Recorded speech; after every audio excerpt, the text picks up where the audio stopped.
योद्धा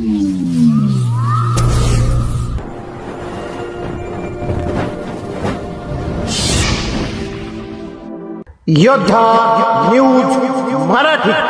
धारासूर येथे सभामंडपाचा लोकार्पण सोहळा व डॉक्टर बाबासाहेब आंबेडकर जयंती साजरी. परभणी गंगाखेड तालुक्यातील मौजा धारासूर येथे 19 एप्रिल रोजी डॉक्टर बाबासाहेब आंबेडकर लोकसभागृहाचा लोकार्पण सोहळा पार पडला व डॉक्टर बाबासाहेब आंबेडकर यांची 135वी जयंती मोठ्या उत्साहात साजरी करण्यात आली.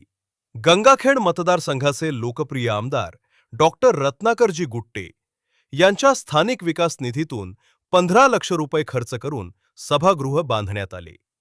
यावेळी सभागृहाचा लोकार्पण सोहळा थाटात संपन्न झाला. दरम्यान सभागृहाचे उद्घाटन गंगाखेड नगर परिषदेचे उपनगराध्यक्ष सत्यपालजी साळवे यांच्या हस्ते पार पडला. यावेळी सकाळी डॉक्टर बाबासाहेब आंबेडकर यांच्या प्रतिमेस पुष्पहार अर्पण करून व सामूहिक त्रिसरण पंचशील ग्रहण करून पंचशील ध्वजाचे ध्वजारोहण करण्यात आले. कार्यक्रमास गंगाखेडचा तहसीलदार माननीय उषाकिरण शृंगारे, माननीय DN दाभाडे, परभणी ICUचे माननीय डॉक्टर सूर्यकांत देशमुख, नगरसेवक श्रीमती वनश्रीताई साळवे, पंचायत समिती सदस्य माननीय प्रतापराव कदम, धारासूर ग्रामपंचायतचे सरपंच राजेभाऊ गवळे, माननीय पंचायत समिती सदस्य वंदनाताई गवळे, उपसरपंच ॲडव्होकेट हर्षलाताई कदम, माननीय डॉक्टर नितीन कदम, माननीय डॉक्टर अनिल कानडे, माननीय शशिकांतजी गवळे, अतुल जाधव, माननीय अंगद जाधव, ओम कदम, माननीय श्रीकांत गायकवाड, माननीय धम्मा पवार, नारायण शिंदे, लक्ष्मण कदम, माननीय निवृत्ती कदम, ग्राम विकास अधिकारी माननीय हरिश्चंद्र कुंडगीर, माननीय भगवानराव गव्हाणे, तलाठी श्री शिवणकर, श्री साबणे, श्री मयूर यांच्यासह मान्यवरांची उपस्थिती होती. उपस्थित मान्यवरांनी डॉक्टर बाबासाहेब आंबेडकर यांचे विचारांना उजाळा देत आपले मनोगत व्यक्त केले.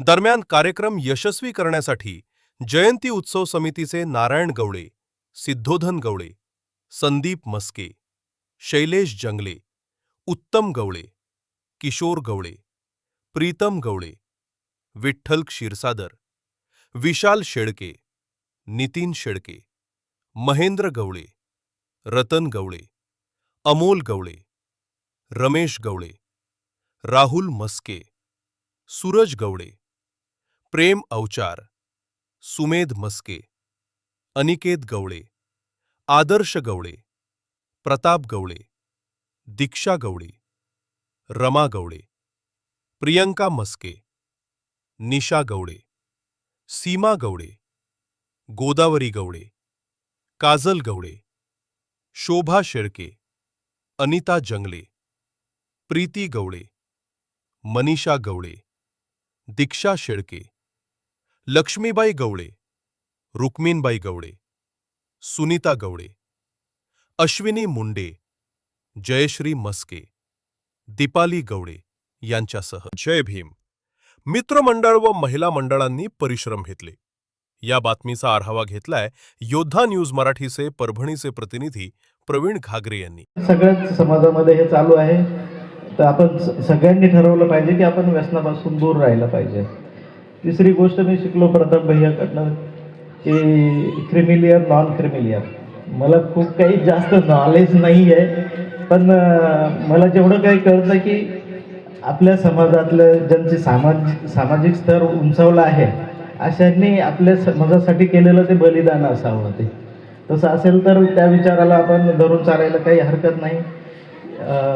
आणि आपण मला मान दिलं, या ठिकाणी बोलवलं, याबद्दल मी आपला खूप खूप आभारी आहे. सर्वांना प्रथम एकदा भीम जयंतीच्या खूप साऱ्या शुभेच्छा. धन्यवाद. पुढील उपचारासाठी पुढं पाठवलं म्हणजे माझ्या इथे येण्याचं चीज झाल्याचं मला असं वाटतंय. दुसरी गोष्ट व्यसनाबद्दल सांगायचं तर काही व्यसनी लोक गालबोट लावून जातात जयंतीला. या वर्षीच्या जयंतीचा आमचा अनुभव आहे की परभणी जिल्ह्यामध्ये मला माहिती असेल 5 जणांवर चाकू हल्ले झाले, 5 जण जखमी आहेत. त्यातले 2 आमच्या हॉस्पिटलला आहेत, 2 सिव्हिल हॉस्पिटलला आहेत आणि दुसरा एक प्रायव्हेट हॉस्पिटलला आहे. त्याच्यातल्या एकाला आम्ही वाचवू शकलो, एकाला वाचवू नाही शकलो. तर हा जो आज आपण म्हणजे विचार घेऊन जातो, त्या निमित्तानं इथे हजर झालो. इथं आल्यानंतर मी 3 गोष्टी शिकून जात आहे. गावात आल्याबरोबर इथे खालतीच एक जणाला मोठ्या लाईनचा शॉक लागला.